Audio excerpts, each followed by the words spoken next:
Hey everyone, John from Beyond ARTV. Welcome back to another episode of 7 on Sunday. This week I'm going to be talking about 7 bands with revolving door lineups. That's something that if you're not exactly familiar with what that term would imply, it's basically lots of bands that have lineup changes often. Not just your typical, oh well, we lost a member or two over the year. Bands that have notoriously been known for losing members, replacing members, having live members filling in, losing members, never replacing them, just chaos in general. And while, as fans, it can throw us into turmoil wondering exactly what is going on, at the same time, it can kind of be interesting just to see what a band's legacy still is. A lot of these bands that we're talking about on this list are considered very big bands for the most part and very praised bands. People look up to these guys, but at the same time, it's like, how many of these members were actually in the band whenever it started? Before this countdown starts, I wanted to say thank you to everyone who supported my last video that I put out. If you haven't seen it yet, I will put a link to it, or else you can just click on the channel and you can find it over there.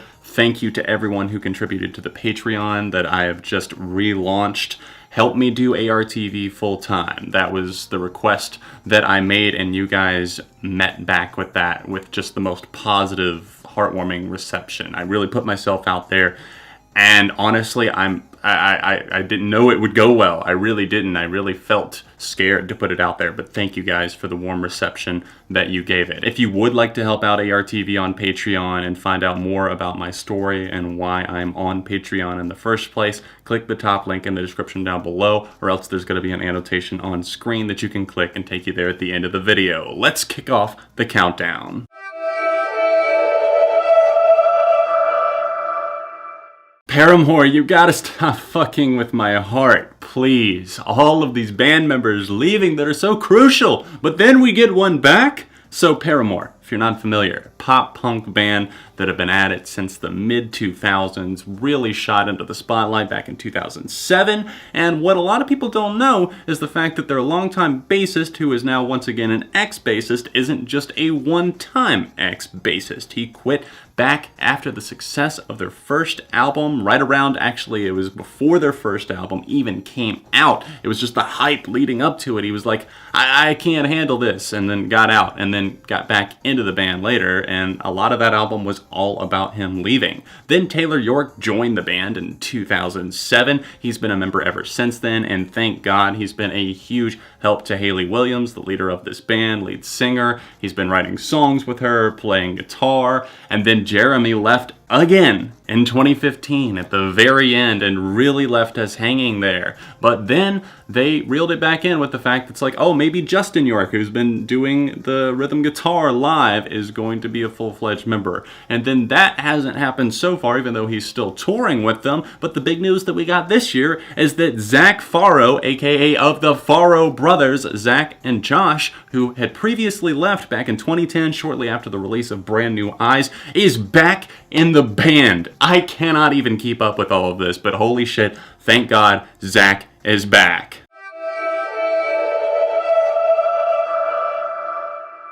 Taking Back Sunday are next up on the list, and what a lot of people don't know is that Jesse Lacey of Brand New fame was actually in this band from 1999 to 2001. That's right, there was a huge falling out there, a huge bitterness and kind of a rivalry between Jesse Lacey and lead singer of the band now, Adam Lazzara. Now, Adam wasn't always the lead singer of this band. He shifted into the vocal role later on after being recruited, I believe, initially to play bass, and it was one of those situations where the morphing of this band was just crazy. Seeing all of these members coming and going, a lot of people left before Louder Now came out, and then they reunited on their 2011 record, the self-titled, and it saw the passing of people like Fred, Matt Rubano, but then later I'm informed that, oh, just kidding, those weren't the original members. Let's get the Tell All Your Friends lineup back. Taking Back Sunday might not always make music that I love, but at the same time, I respect the hell out of these guys, and I'm glad to see that through it all, through all of the lineup changes,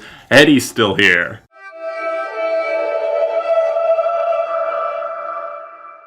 punk rockers against me have had it kind of rough throughout the years, but they have persevered and recently released an album as recently as last year with Shapeshift with Me. A good record, one that I didn't get to spend enough time with, but I plan on going back, giving it a few more listens at some point. I've been a fan of these guys since maybe 2007, casual fan, something that I got into, picked up one of their records, new wave, and then I just kind of started going from there and loosely following them even up through their transition where Thomas Gable became now Laura Jane Grace. I thought it was an extremely punk rock move. The community was so supportive of Against Me, and it caused some turmoil within the band. They had had people kind of coming and going before that, and they lost a few people, especially in the early days between like 1998, 2001, 2002, people coming and going on drums, bass, and then they had their longtime bassist leaving the band in 2013 after Laura Jane Grace came out publicly as trans,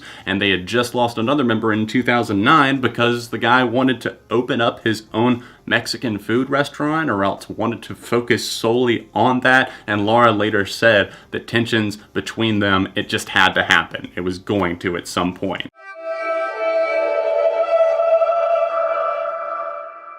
Looking at the Marilyn Manson Wikipedia former members list is absolutely crazy. It's just like, how are we even going through this many members? Marilyn Manson, of course, is the only remaining original member at this point in the band. He's been there since 1989. Twiggy Ramirez, the bassist, is still in the band. He's been out of the band several times, came back to them. He's playing bass, and that's cool that he is still with them because he's been there since their first studio album came out in 1994. So it's cool that even though he's left a few times over the years, he's back with them. And while it's not as controversial and taboo as it was back in the day, I think that still a lot of people look to Marilyn Manson as the face of this movement and this rebellion, or else Satan or something like that, which is ridiculous. But what a lot of people don't know is all of the lineup changes behind the scenes. I mean, if you just look at their former members section, it's just like 1989 to 1996, 1996 to 1998, 1998 to 2004, etc. You get the point. A lot of people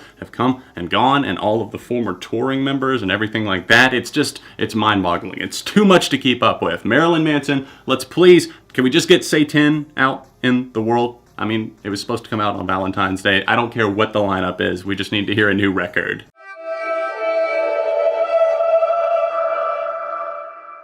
I think whenever I say revolving door lineup, either Escape the Fate, Ronnie Radke's former band, or else Falling in Reverse come to most people's minds, because holy crap, can these guys keep it together for like a year even? Especially Escape the Fate, I really couldn't decide which one to put on this list. Ronnie's been a part of both, so we're just gonna go with Falling in Reverse, because Escape the Fate, that's just kind of almost, I feel like, a lost cause at this point. There's so many changes. There's so many brothers coming in and filling people's shoes on the guitars, and then people leaving, and then all of the debacles and debates from there. Let's just move on to Falling in Reverse. Falling in Reverse had been fronted by Ronnie Radke since 2008 after he got out of prison for some things that we're not going to get into. He started this project, and there were some early demos there. They had a core lineup, but then within those first few years between 2008 and 2011, I think about 10 people came and left from that band. He could not keep members, and I don't like Ronnie Radke much as a person, so it doesn't surprise me that people have a hard time getting along with him.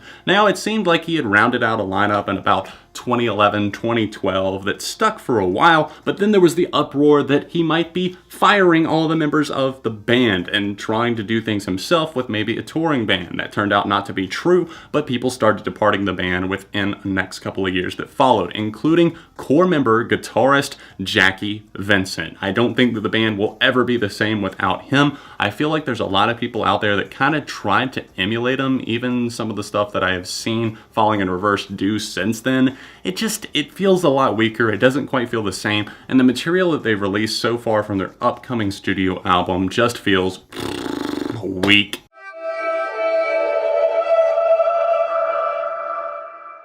I'm gonna get a headache trying to process all of the names that I see on the list of members for Misfits. There's only 3 at this point. Glenn Danzig is known best as the face of this band. Now, he is currently back in this band, although they released an EP last year and he wasn't even on the vocals. Glenn Danzig, you probably know of Danzig fame. Misfits, though, were really popular in the late 70s, early 80s, but things really just started going crazy as people started leaving. Glenn left, and then Jerry only left for a while. They came back in like the mid-90s, and then we've had people that have been in and out of the band. There's really no permanent members. There's people who are now here from like the start of the band, but they weren't there for the longest time. I mean, Glenn Danzig was known like as the face of Misfits, but he was actually only in the band from 1977 to 1983 and only rejoined just last year.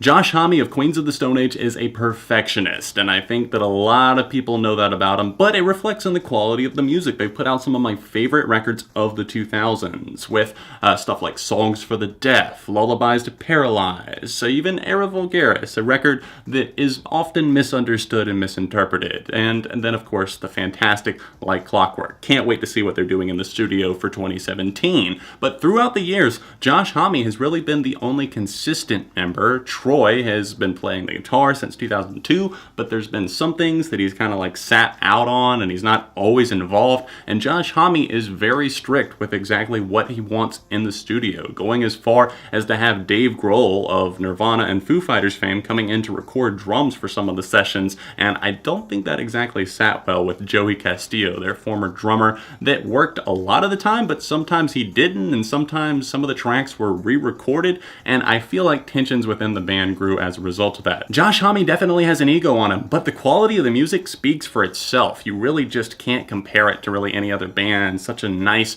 riff and desert rock groove-oriented feel that they bring into a lot of their music. Heavy, but also reflective. And over the years, they've lost and transitioned into a lot of new members. They've got a nice 5-piece lineup as of right now. I love Troy's guitar playing. Dean on the rhythm and lead guitar sometimes as well is quite nice. I love that. They've got a solid lineup, and I can't wait to see what they do with the same lineup that they had on Like Clockwork for a new studio record this year. That brings us to the end of this episode of 7 on Sunday, 7 bands with revolving door lineups. Let me know what you thought of the episode in the comments section down below, and let me know some other bands that I might have missed that have this type of lineup where they're constantly changing members. If you'd like to support me on Patreon, click this little annotation over here in the corner, or else the top link in the description down below. Click here for the last episode of 7 on Sunday, or right here for another video that I think you might like right here on Beyond ARTV. You can find me on social media, linked in the description. Other than that, I'll see you guys very soon.